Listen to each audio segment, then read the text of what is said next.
পশ্চিমবঙ্গে অসুস্থ হওয়াটা এখন সবচাইতে বড় অপরাধ। জ্বর হলেও লুট, পেট ব্যথা হলেও লুট, আর দুর্ঘটনা হলে তো কথাই নাই। আপনাকে সর্বশান্ত হতে হবে, কারণ পশ্চিমবঙ্গে গড়ে উঠেছে এক ভয়ঙ্কর নার্সিংহোম প্যাথোলজি ডাক্তার সিন্ডিকেট।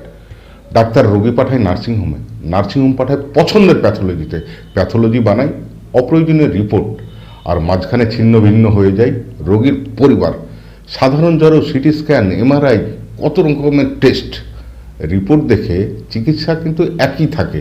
তবু এত টেস্টের মানে কি? কার পকেটে যাচ্ছে এই অতিরিক্ত টাকার পাহাড়? উত্তর সবাই জানে, কমিশন, কাটমানি, স্বাস্থ্য মাফিয়া।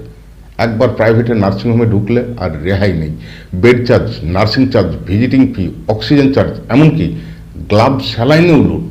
যে গ্লাভসের দাম বা স্যালাইনের দাম হয়তো বাজারের বাইরে 50 টাকা, সেটাই ওখানে 300 টাকা নেবে। যে সিরিঞ্জের দাম হয়তো 10 টাকা, সেটাই ওখানে 200 টাকা নেবে।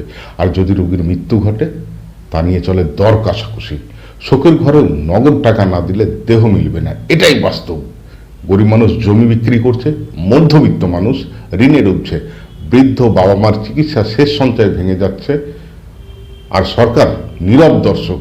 নিয়ম আছে কিন্তু প্রয়োগ নাই, অভিযোগ আছে কিন্তু বিচার নাই, লুট আছে কিন্তু প্রশাসনের চোখ বন্ধ। স্বাস্থ্য কি ব্যবস্থা? অসুস্থ মানুষ কি লুটের মাল? এই প্রশ্নগুলোর উত্তর সরকারকেই দিতে হবে। আর চুপ থাকলে কাল আপনার আমার পরিবারের ঘরে ঢুকবে এই লুট। স্বাস্থ্য মানুষের অধিকার, মাফিয়াদের ব্যবসা নয়। ধন্যবাদ।